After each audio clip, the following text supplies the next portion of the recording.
everybody, and welcome to the Weatherboys podcast. I am Derek Kevra. That is Alan Longstreet. And together we make up the Weatherboys, and this is our podcast, and thank you for listening. We are at, it's like 55 episodes now. Are we serious? Really? Did you know that? No, I had no idea. Dude, that feels like it's legitimate. This feels like a play thing that we do, but when you say 55... Yeah. Wow, It's a lot, right? Do we get like some sort of title? Wait, did YouTube call?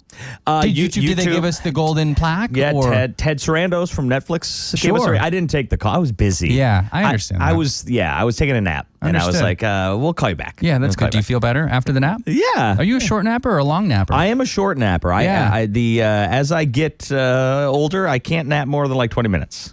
Oh, you can't do it? I wish I could. Even when you're on the early morning shift and you wake up at 2 a.m., that's correct. the rest of the day you cannot. Wow. Yeah, that is correct. Okay. Well, you're broken, but that's okay. But that short wait nap. A minute. Yeah. You don't nap long. I know you don't nap I know, but long. I could. No. And that's you're not. But the short naps are the best because if I get a 10 to 15 minute nap, I bounce up like there's no lag. There's no if I nap more than an hour, it's like it is a sleep hangover. It's terrible. I kind of learned it from you because you famously are the one that you could do like a good 8-minute nap. Yeah, I can. And you wake up 8 to 17. Sometimes back in the day on the show, there was a producer who would.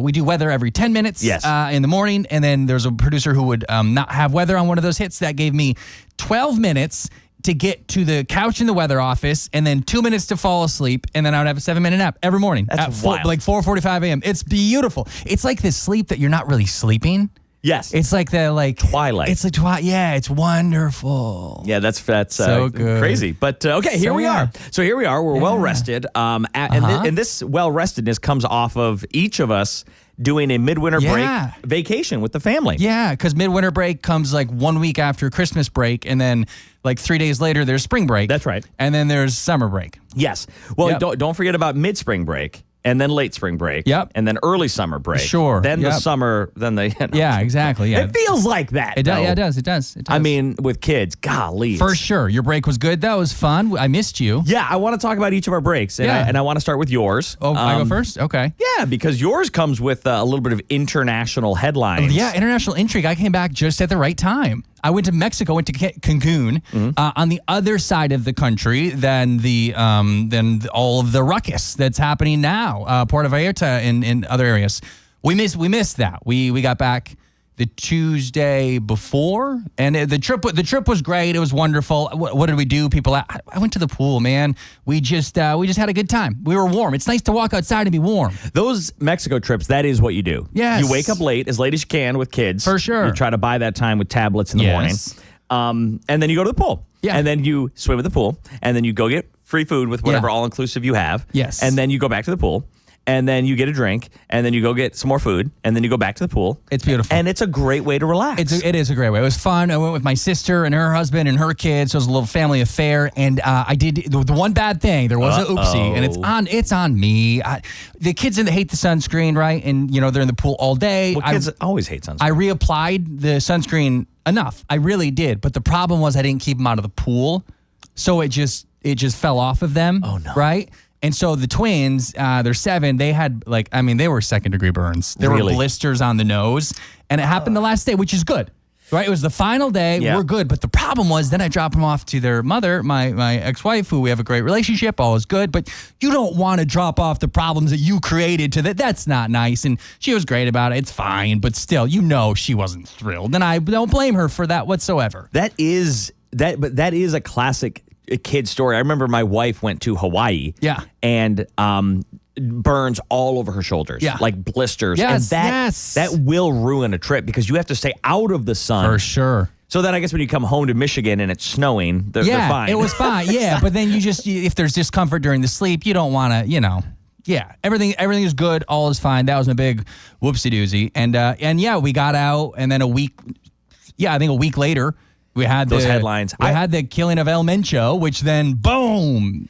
It is crazy because you were the first one I thought of when I saw that headline because it was like Americans urged to lock in place in Mexico. Yes. And I know they're in totally different parts of the country. Different parts. But that could have been you. Yeah, and I did see one, maybe 1 or 2 incidents near Cancun. Now, it seems isolated. It seems as if it is not an issue there. But yeah, it is still, the idea of being somewhere where you don't speak the native tongue and some sort of ruckus occurring and they say shelter. Yeah, that's terrifying. Would you go back to Mexico? I would.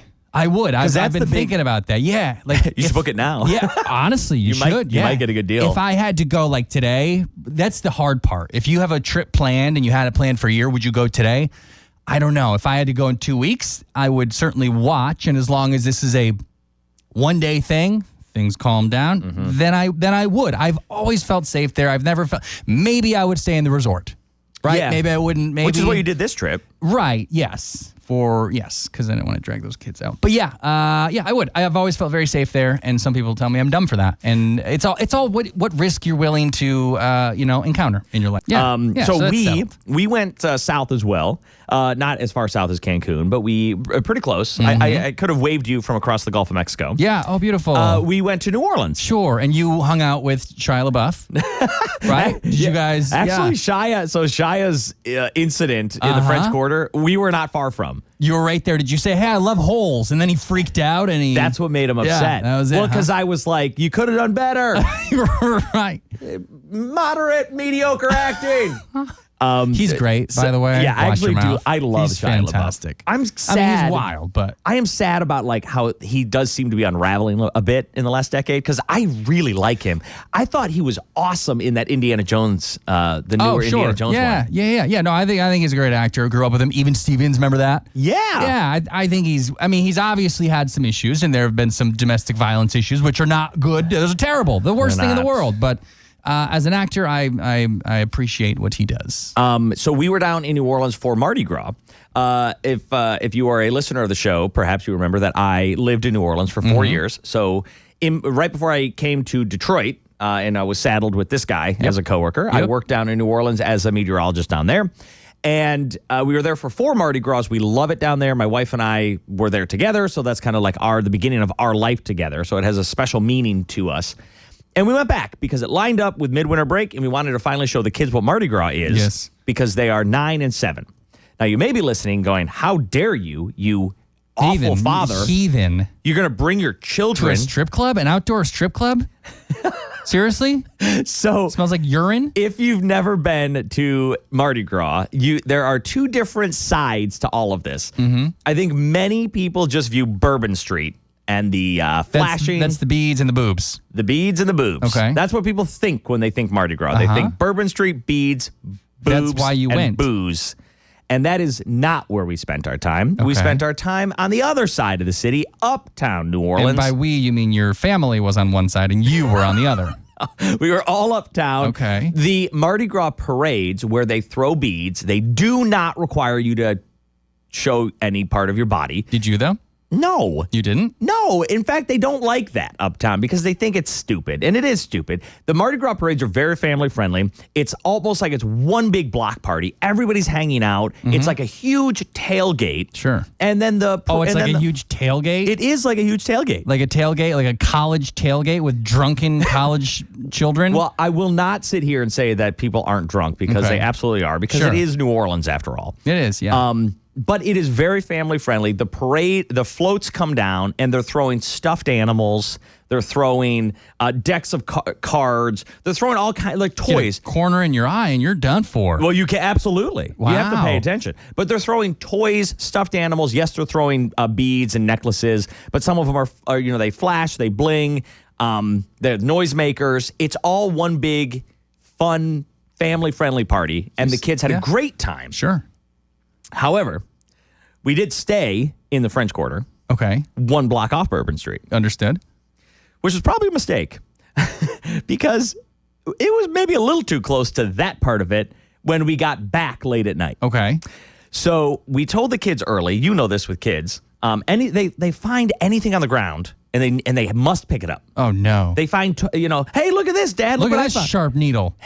Oh, no. Well, not even that, but they're like, hey, look at this piece of paper I found, Dad. And you're like, what? Leave it on the ground. But in New Orleans, what's on the ground is necklaces, bead necklaces. It seems fine. Toys. No, it's not fine when you're in the French Quarter and you're on Bourbon Street. Why is it not fine? What's wrong with the beads? Because what we told the kids, and it took them about 2 days to figure this out, everything on Bourbon Street is covered in puke, pee, or poop. Just assume. Well, how did the third happen? It just does. Oh, gosh. Just assume anything on the ground has puke, pee, or poop on it, at the very least, particles from the ground itself. So let's not pick up anything. That's filthy. Kids, if you see something on the ground, leave it on the ground. Okay, did they leave it on the ground? They did not leave it on the ground. No. No, of course. And my son, 7 years old, everything he had to pick up. And I'm like, dude, stop picking up At least he's stuff. not at the age where he's putting it in his mouth. Yeah, it's a fair point. Yeah, we're good. Okay, that's filthy. We did, so the parades they happen uptown. Yeah. So we took a car to them.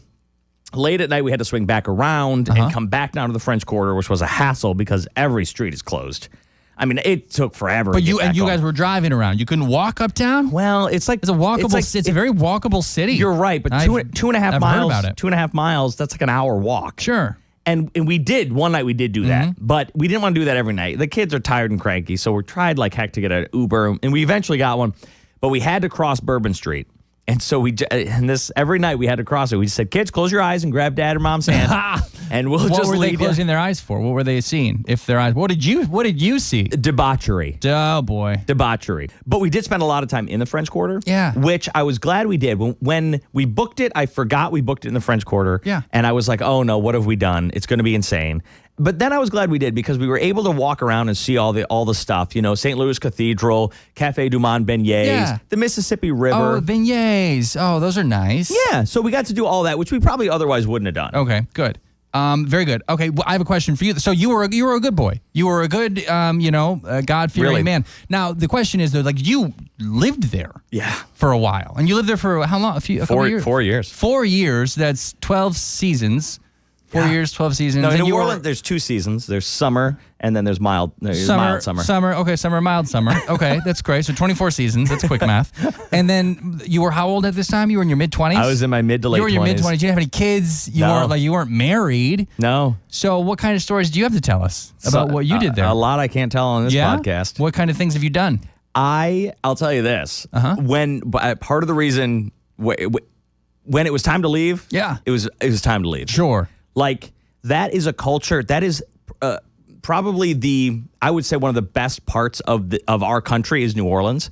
It has character. I think it was Mark, was it Mark Twain? So it's Mark Twain. Some famous author said, there's New Orleans, what was the other cities? I can't remember, but he pretty much, New Orleans, San Francisco, and something else, and everything else is Cleveland. I see. Like those are the cities that was me. with character. Yeah. And New Orleans has character. I mean, it has history, amazing history. The people are incredible. Sure. They're so nice down there.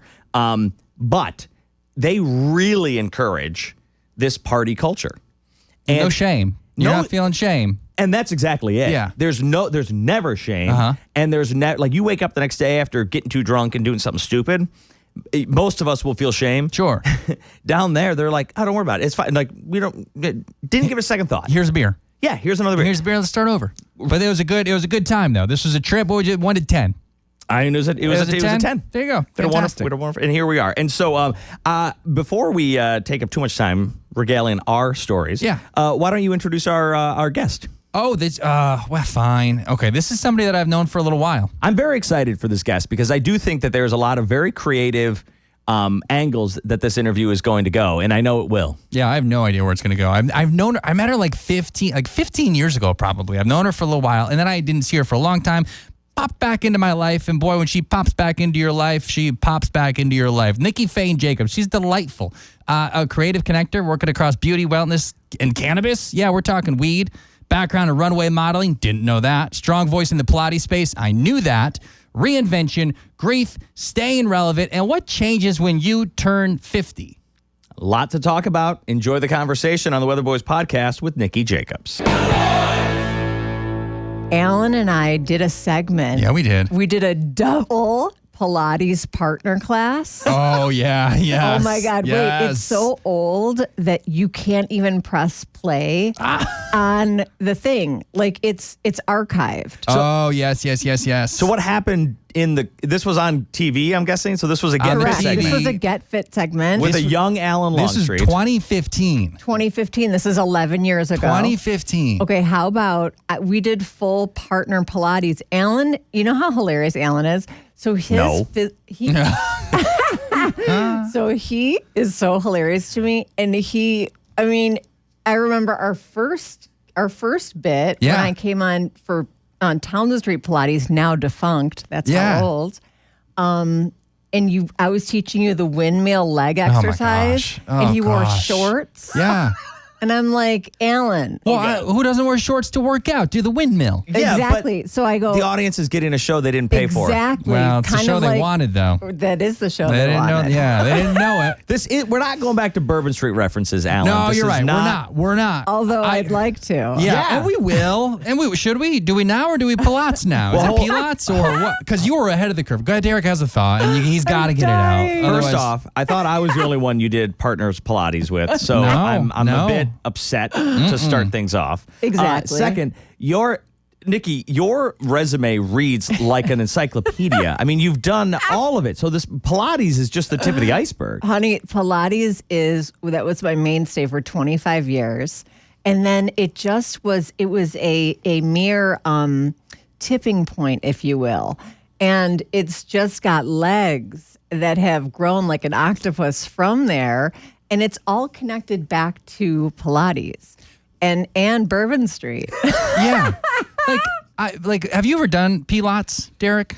I think the only time I did it was with you. Yeah, Pilates. Honestly. Pilates is... Wait, where did you do it with Alan? We did acro yoga, which was like a... Honey, this is not Pilates. This is not Pilates. I was just going along with you. No, Pilates is not. No, Pilates is different, bro. You guys, by the way... Pilates is... Before this is over, we are scheduling a trio, Pilates style, and you're going to experience it. Acro yoga is a whole different world. Whole nother. And I will say acro yoga is hard in a different way. Pilates is, I'll let you explain it, but I will just say to you, Derek, Pilates is friggin' hard. It's probably the hardest thing I've done. It's certainly one of the hardest things I've done. What is it, Nikki? I'm dying. It's awful. I'll tell you what, it's the freaking worst. How much can I swear? It's absolute hot garbage. I say that in the best way because working out, it's so painful, but it's better for you. And when you're done, you feel good about it. Now, correct me. It's a really cool system that was developed by a man, ironically. It was developed by Joseph Pilates in the 1800s.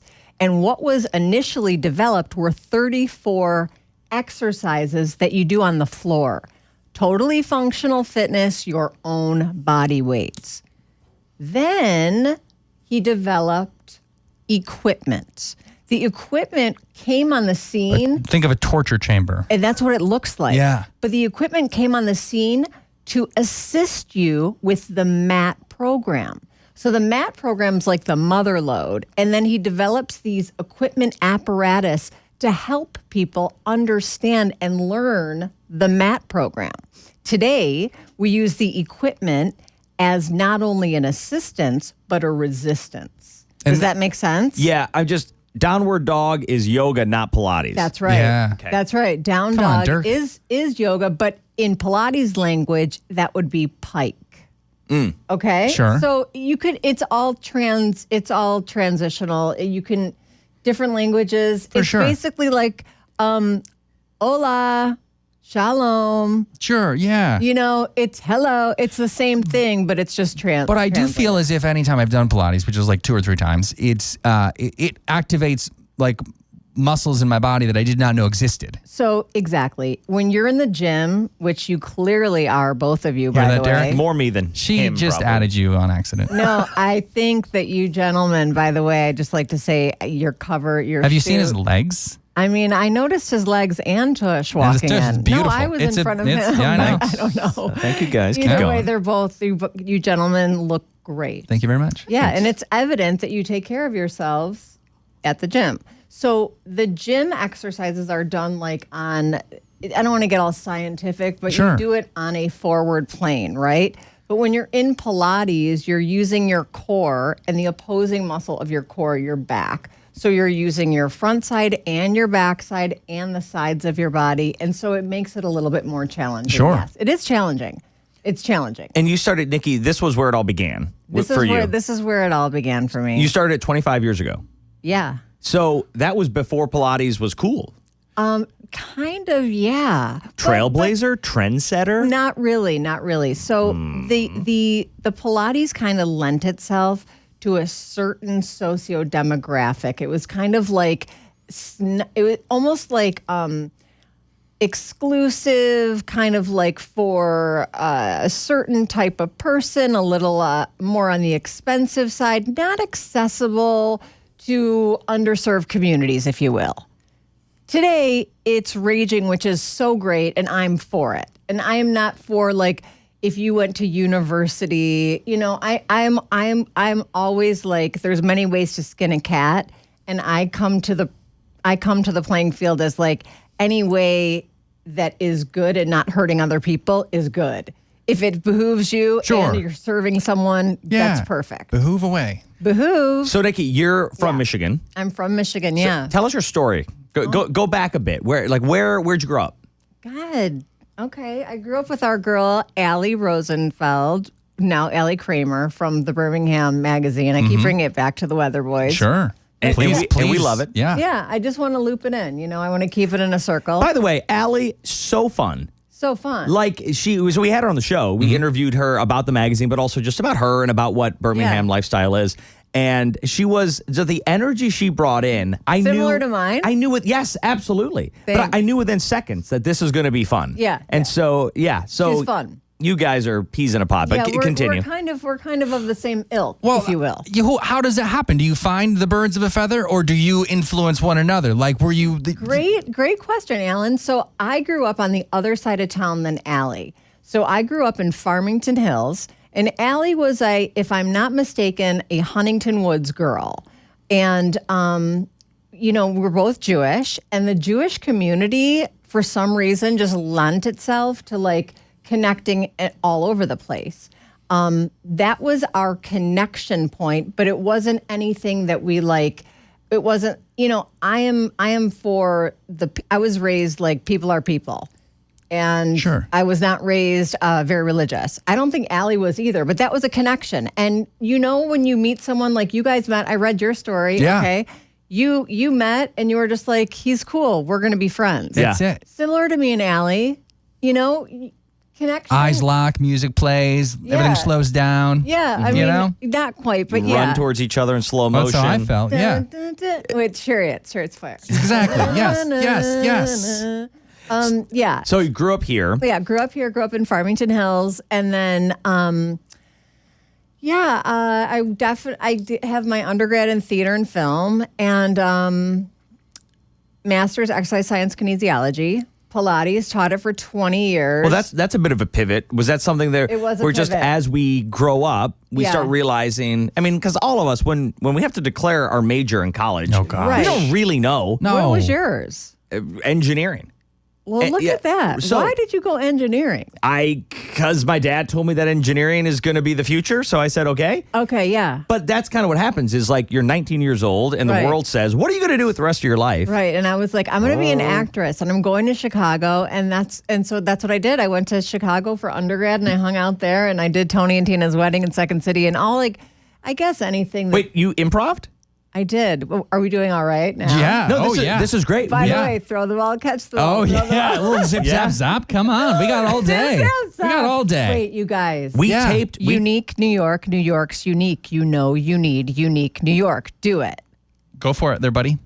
Unique New York. New York's unique. You need unique New York. Nice job, Derek. Zip. Yeah. Zap. Yeah. That's great. It's fantastic. Go ahead. We taped an improv episode for the Weatherboys, and it is still in the can. We're still working on the finishing touches to like bring it full circle. One day we'll finish. This is one of the rare we shot it and we're just holding on to the footage. But really, when the documentary is made about the Weatherboys, this will be lost footage. Yeah, lost footage. We went to a class one day. Yeah, really? we went to Cass Tech. We went to Cass Tech, and we had Mark Evan Andrews here, and we're supposed to be with Tam White and do hip prov to finish the story off. It's so hard to get these schedules together, but we're going to do it because there's nothing better than improv in the whole world, and I mean that with my whole heart. It's the best thing in the world to just be here.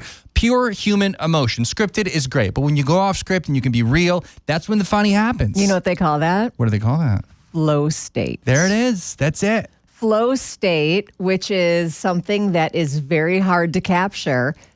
in an improv setting, I love that. Can I be included in the final whip? Yeah, you're in. For sure. Yeah. Are you kidding me? So you're in Chicago. Yeah. So you're doing Tony and Tina's wedding. You're improvising. You're going to be an actress. Right. Okay. So at some point though. Yeah, that's not what happens. Right. So Tony and Teens was great, guys. I was partying a lot.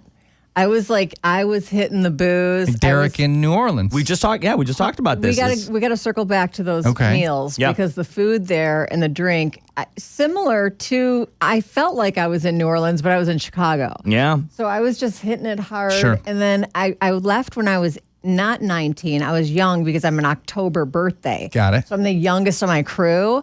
So I got out there at I don't know, I was 17 and I stayed to 27 and I was like, okay, I did 10 years of what any halfway decent, sort of talented brown-haired girl could do. Tina, Tony and Teeny. Sure, yeah. Second City. And I'm like, I think I got to roll. Yeah. And then I was like, Mom, I'm coming home. And then that song by Kanye, I'm coming home. Oh, yeah. Coming home. Can we pipe that in? Of course. We don't have the rights to it. Yeah. Okay. All right. You're right. We can borrow some money from somebody. Okay. We'll call the Fox bosses. Yeah, they'll be okay. They'll approve it. Yeah. So I rolled home and then I was like, I'm gonna do something. What can I do? And I was like, I guess I'm gonna go to Wayne State Masters in teaching. Mm-hmm. Going to be teaching. Okay. Can we not leave Chicago yet though? Because that's 10 years and I'm always interested in you're so bubbly and happy and I don't know if you are optimistic, but it seems like you're optimistic. And someone who lived in Chicago as an actress for 10 years, I would imagine there are ups and downs. Obviously there are some ups, but there has to be, just in that world, there are downs. Oh my God. How did you navigate those, man? Totally blown. Yeah. I was totally blown out the entire time. You felt no feelings? Okay. I felt nothing. I was blown out the entire time. But I feel like that can sometimes add to the anxiety of the world of acting, which is did I get even if you have 100 auditions, how many do you hear back from? But Alan, you got to understand, I was employed either at Tony and Teens. Got it. So I would do that so you at had night. something. So I had Understood. something rolling. And it was well, do I go, where do I go from here? I mean. You're probably thinking in your head, they'll find me. No, I wasn't, not quite. Okay. But I mean, I love that attitude. That's a little glimpse into Derek's brain. He's still waiting for his call. They're going to find you, buddy. No, I one of these definitely days. was not. They're going to find me. I was just I was blown out. During the day, I would dog walk. And then at night, I would go to Tony and Teens. Which is not it's just dog walking. It was just dog walking in Tri-City. That's not a Pilates pose. No, it's not. No. I didn't know anything from Pilates at this point, kids. Understood. Remember, gentlemen, I was completely just in that world, right? So then, the downs were I ran out of weed. That was the downs in Chicago. You know, it was it was such a panacea, living there at that time, you know? It was a young time. So picture 1993 to 2003. I mean, that was 10 years. Yeah. Before you guys were born. The young years of the internet. Yeah. Yeah. There was no internet. There was not cell phone. I mean, it was It's the same story I had in New Orleans, where at some point you're I need to get out of here. I'm done with this. I'm done with the partying and this kind of atmosphere, and I need to move on. Yeah. So I'm interested to know, Derek, how your ending of partying happened. Mine continued till I got home. It wasn't until my mom got ill that I completely flipped a switch. It was full health, and I'm going to tell that story because it is so cool. But on the interim, Chicago Downs, the Downs were the pizza place is closed. Sure. And I have no weed. I mean, that was the Downs. So I come to Michigan and I'm I'm going to go to Wayne State and do teaching, right? So I'm in class and a song comes on and I'm at my table and there's a table of 6 people and a song comes on and we're dancing a little bit. And I'm you guys, if I taught a weird dance fitness class, would any of you guys come? And they're yeah, Nikki, we'd come. And I'm you guys, for real, would you ever come? And they're yeah, why? I'm I don't know. When I walk by that Mort Harris Recreation Fitness Center, I know I'm not Skinny Susie with the whistle, but I kind of want to teach fitness. And they're Nikki, we would totally come. And I'm okay. So I go in. I'm hi, can I talk to the manager? They're like, sure. This guy walks up, Chris Nolan. Do you guys know Chris? He's like still the manager of Mort Harris Recreation and Fitness Center 30 years Isn't later. he the director of Batman? I was going to say, I feel like the only Nolan I know is the director. That's amazing. Different, maybe, yeah. That's super probably, cool. Probably a different guy. It was kind of a Batman experience, what happened. So I'm like, hi, Chris. Random question. I have no certifications. This is why I love the Pilates community doing what it's doing, because I come from no certification. So I'm just like, hey, can I, is there a hole in your schedule that I could fill? Just want to teach one class. I just want to see how it does. He's like, yeah, what do you want to do? I'm like, something really non-traditional, like a glow stick dance party. I'm like, I will bring the glow sticks. There's no drugs involved, and I have great music, and I just want to like move our bodies in a different way. And Chris is like, I'll give you one chance, kid. Yeah. And I'm like, okay, cool. How's Saturday night at 7? He's like, okay. So I go back, I'm in my class. I'm like, you guys, listen, maybe the table behind us will come too. Because it was like education. We were in like little, groups. And that's a community right there. It's kind of a community. So they're like, my one girl who's like going to bat for me. The other girl's like championing me. So they're like, come to Nikki's class on Saturday, you guys. It's free and there's glow sticks, And then like the one guy who's like nice to me is like, Nikki, I'm going to come. I'm going to bring my boys. I'm like, amazing.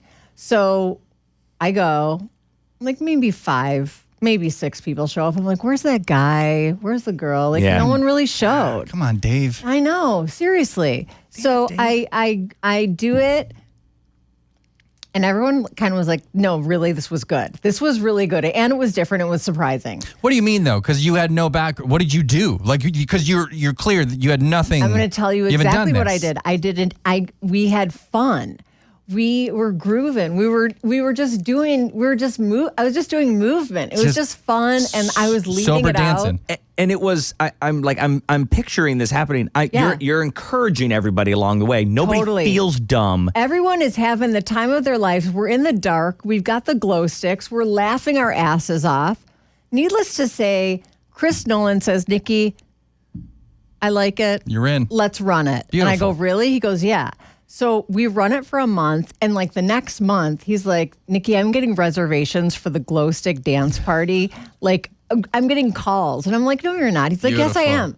So Nabila Garib, who's in charge of Wayne State University fitness, everything, calls me into her office, and she says, Nikki, I said, yeah. She's like, you're in your master's for education? And I go, yeah. She's like, we're going to pay for you to switch your major into education or science, kinesiology. Beautiful. Yeah.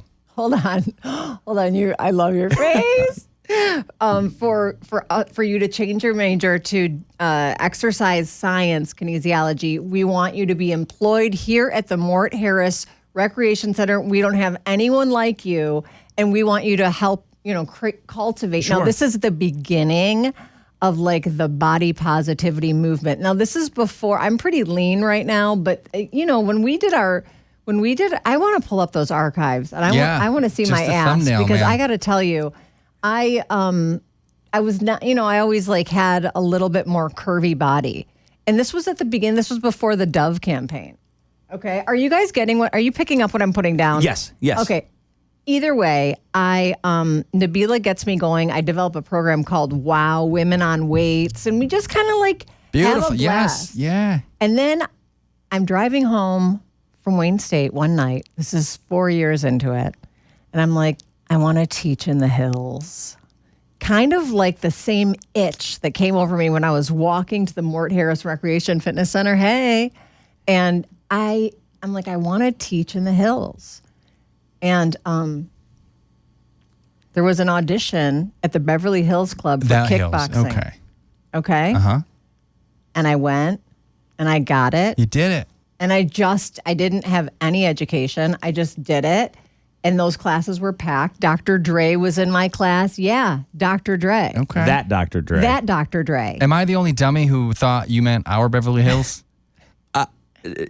Yeah, no. Are you talking about our Beverly Hills? Yeah, Beverly Hills, Michigan. Oh, you are. Yes. Okay, got you. No, So you're not a dummy, but now you're a dummy Now I'm a because you dummy. thought you were a dummy. Right. I was driving over the 8. You cross I get 8 it. miles. Yeah, Beverly Hills, Michigan. Understood. Yeah, Understood. the Beverly Hills Club. Beautiful. Yeah. I was never in Cali. Yeah. So that launched me into the trajectory of teaching in Oakland County.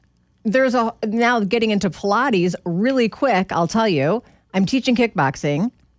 I finish my class, everyone pours out, and like 10 women of the exact same body walk in and all line up at the bar. I see. Okay. And there was a gal who's teaching. And again, now when you say bar, you don't mean like the bar pouring alcohol. You mean the bar in yes. They're at the bar, and exactly. We could have just gone wild with that right back to New Orleans, and I want to. Okay. But this is a quick turn, and then I want you guys to talk because I feel like I've been talking your ear. No, we love it. Okay, so they line up at the bar, and the teacher is Lisa Hakeem Yarberry, and Lisa says to me, "Have you ever thought about teaching Pilates?" And I'm like, "What?" And she's like, "Have you ever thought about teaching Pilates?" I'm like, "Ballet?" She's like, "No, Pilates. My best friend, Kelly Illich, is opening the first Pilates studio ever in Michigan. And I want you to teach it." And I'm like, "Me?" I'm like, "No." I'm like, "Sure. I mean, I'd love the opportunity." So I meet with Kelly. She's like, "Come to my house. We're gonna do bar training." I'm like, "Bar training? I don't know shit." I danced when I was a little girl.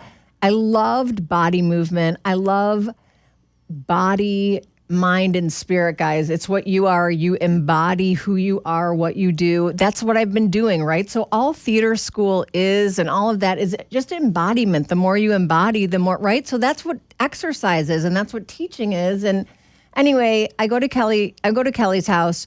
She lines us up at the bar. We are in chair position at the bar. Straight arms, sitting in a chair, kind of like a wall squat. Sure. You guys, I pull the bar off the wall. All the bitches go flying. Which is not supposed to happen. It's not supposed to happen.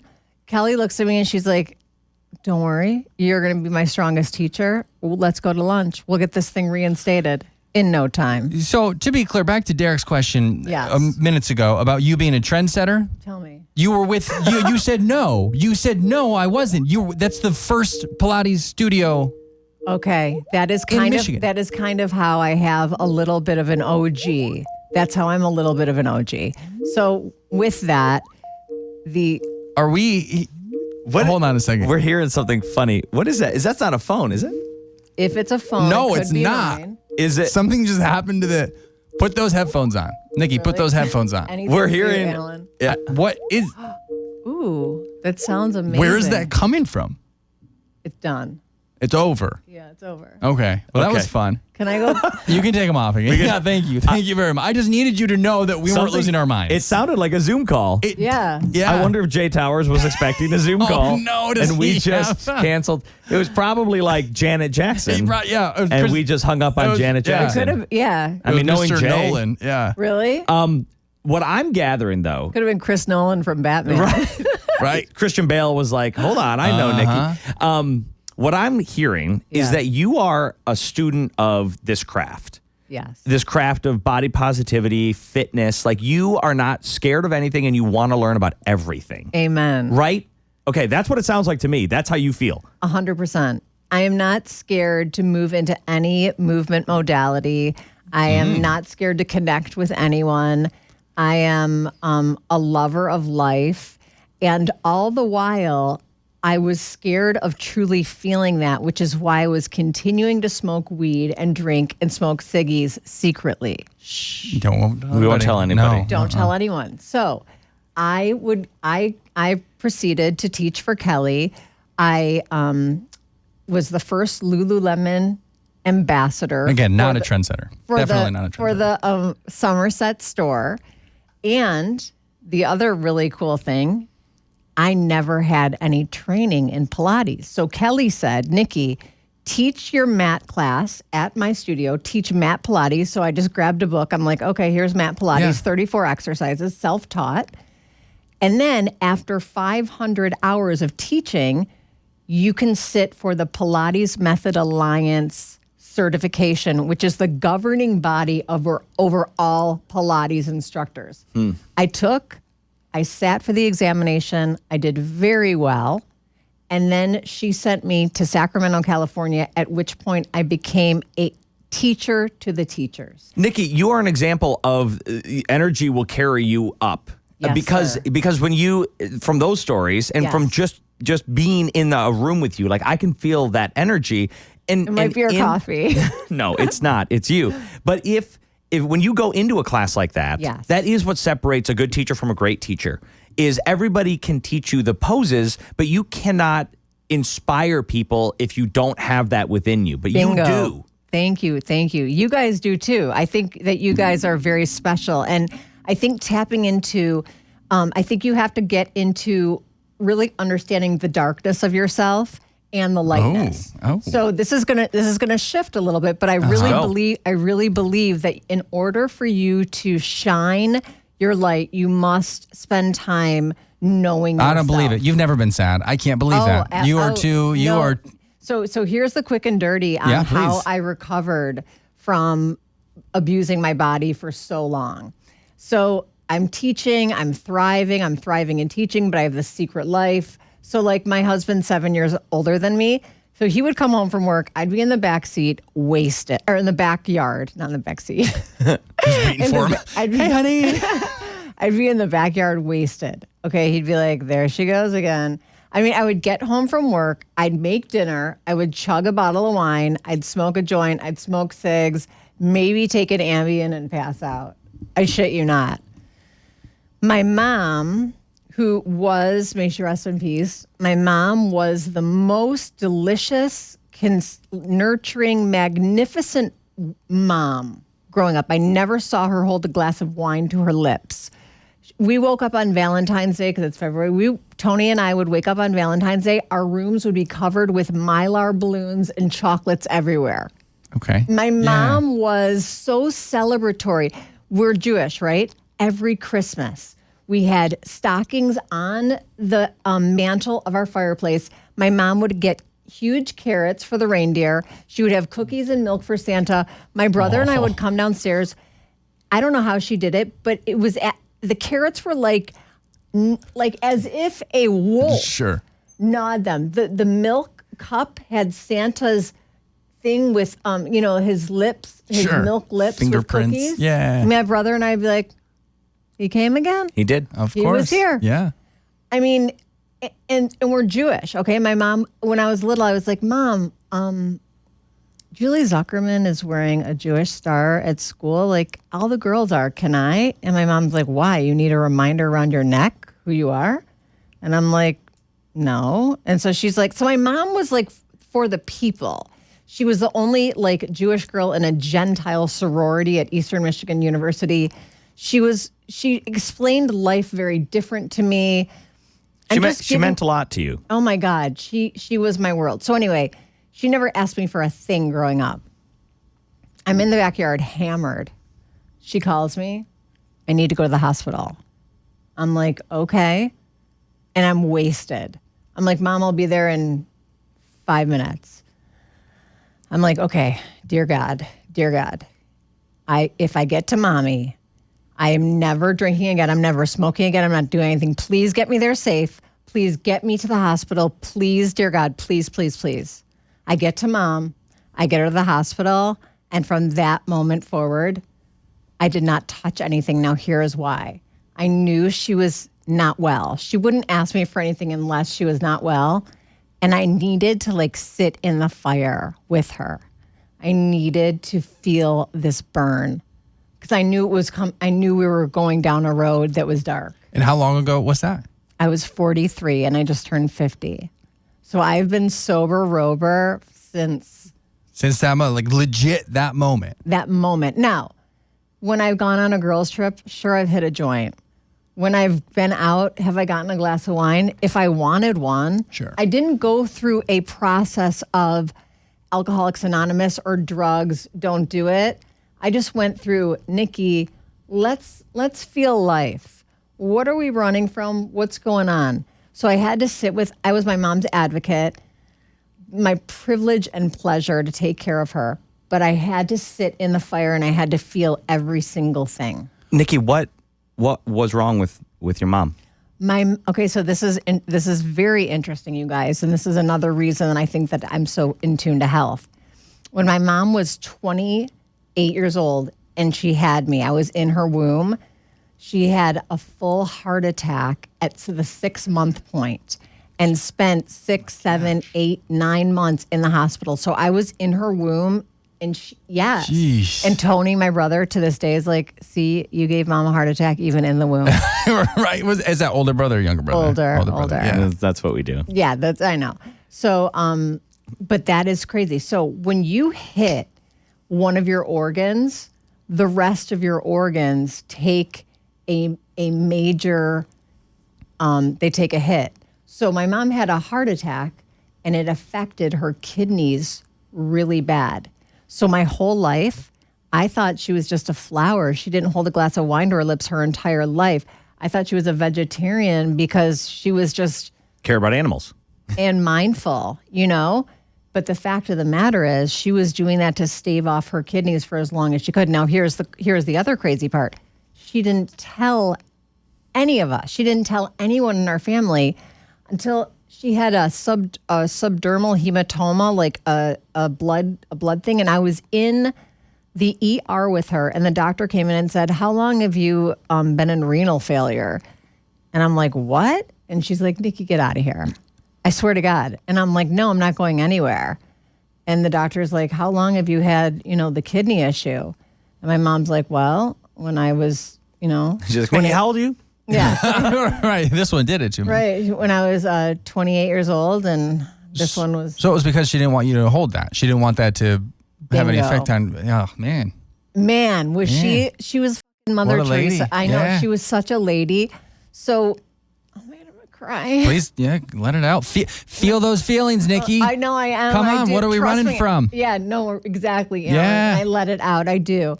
But she was she was the best. How long were you able to be with her? And you said it was your privilege to be with her and take care of her. How long did that process last? Not long enough.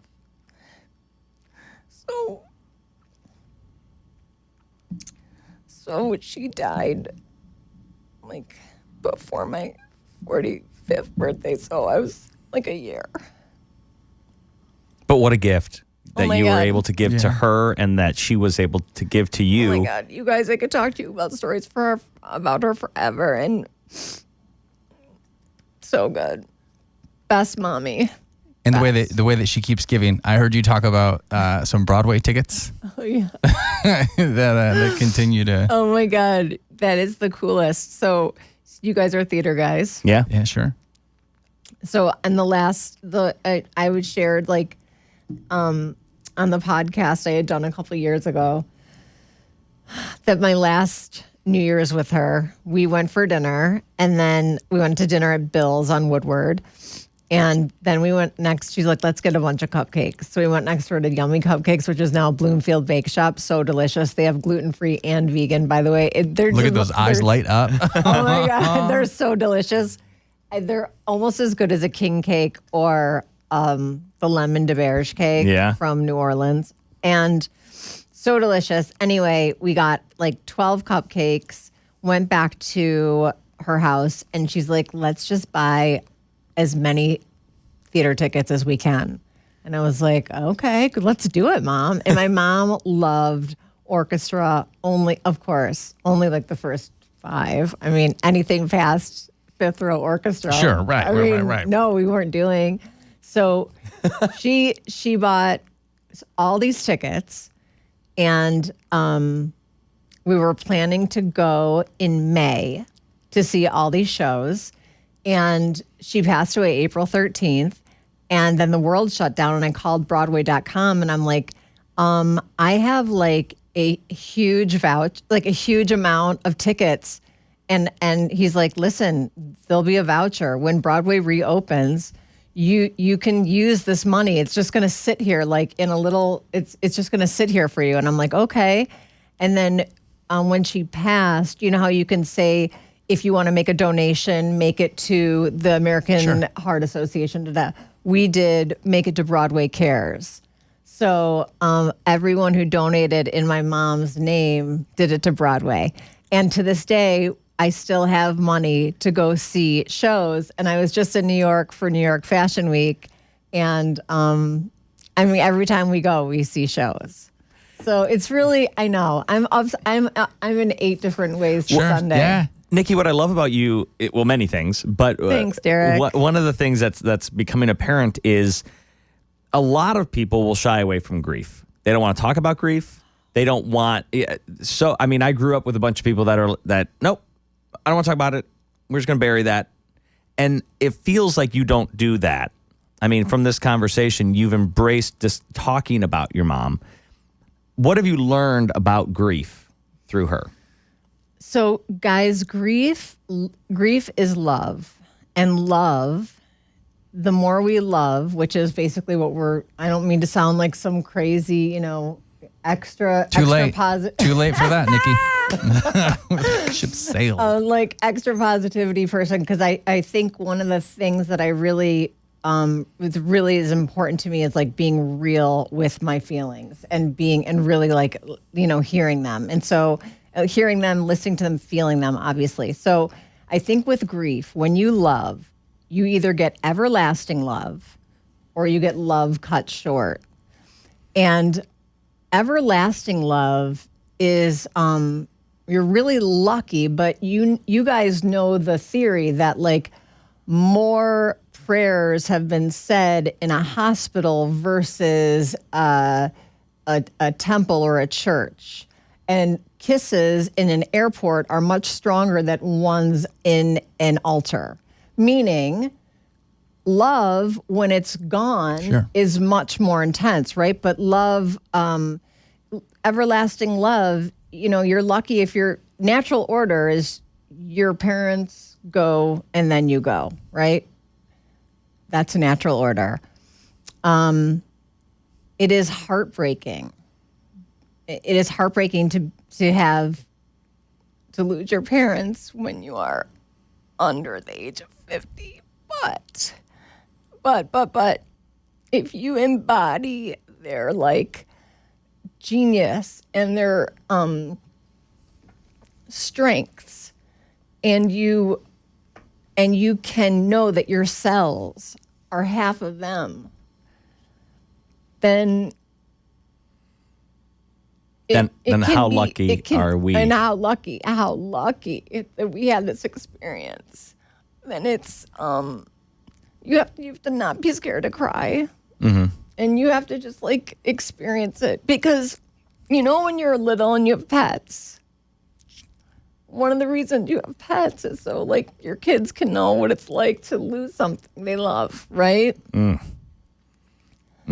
Yeah, and so like then you lose like a grandparent, like orders that you lose a grandparent, right? And then I know it's good. You're emoting, and that's beautiful. That's beautiful, Derek. It's important to do that. It's crucial to do. Are both your folks still here? Yeah, they are. You're lucky. Yeah. And how about you, Alan? Yeah. Yes. Yeah, you guys are lucky, but you guys, I feel like, are so much younger than me. I'm young. Alan's old. Yeah.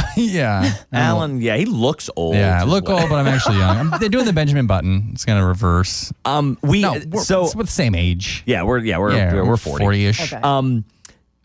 I don't want to run out of time. Unfortunately, we've only got like 5 minutes left. Oh my God, I want to talk about important You will things. come back. Well, I think we've done that. Yes, Yeah. but you will 100% come back. So make sure your schedule is open for us. But I don't want to let you go without talking about something that I found fascinating about your biography, this workout makeup line. Oh my God, I'm so glad you're talking to me about it. Explain. Okay. He's been waiting for this. Yeah. Okay, so, right, okay.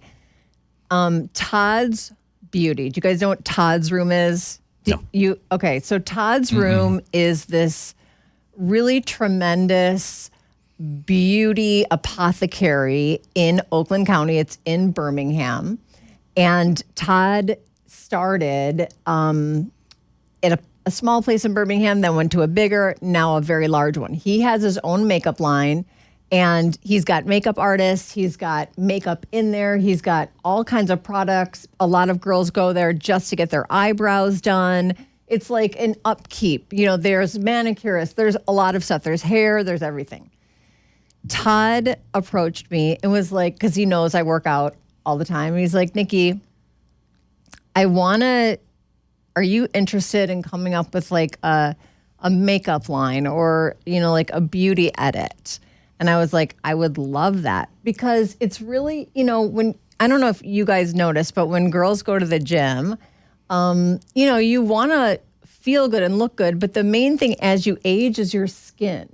Your skin is, that's the tall tale sign, right? That's the main thing. You want to keep that skin looking healthy, and you want to feel vibrant, and you want it to be good. And when you're sweating, and are you filming me? No, I'm not. He does that all the time to me, and I'm like, turn it off. Oh my God. No, I actually do it to him. He holds his phone. I do hold my phone in funny ways. I have have to leave in a minute to go do weather stuff, and I had to text to make sure that I wasn't late. And I'm not late.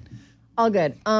Yeah. So it's a line that there is something in the marketplace that's like workout makeup or no makeup. But this is a heavy skin edit for like more mature skin. Okay. I just turned 50. You'd never know. Never know. No. Of course. No. Of course. And so it's you know, when I wake up, I take a shower, I do my skincare, I put on tinted sunscreen, maybe a swipe of gloss, a swipe of liner, and I'm out the door.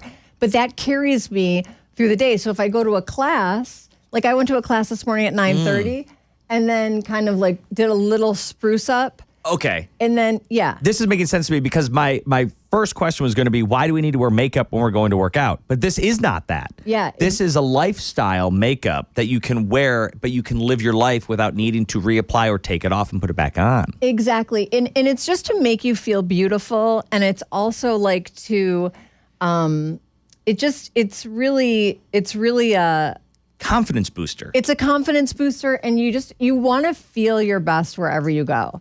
Of course. Yeah, and Todd Skog is the main guy. So this would be essentially Todd Beauty by Nikki. And it's going to be coming out, and we're excited. I'm so excited. Can I share one other thing? Yeah. So remember how we were talking about the Pilates studio that I want to take you guys to? Sure. That we're going There's to? One specific one? There's one specific one. I think it's in your neck of the woods. Okay. Tone It Pilates. Okay. Northville. Yeah, that's not far. You guys are near there, right? Yeah. Okay, she just opened in January, and I think that the three of us, she does a combination mat and equipment. The equipment that she has are reformers. Sure. So remember how we were talking about the mat? Oh, I know the reformer. Yeah. And you know the reformer. Ugh. Can we say tone it?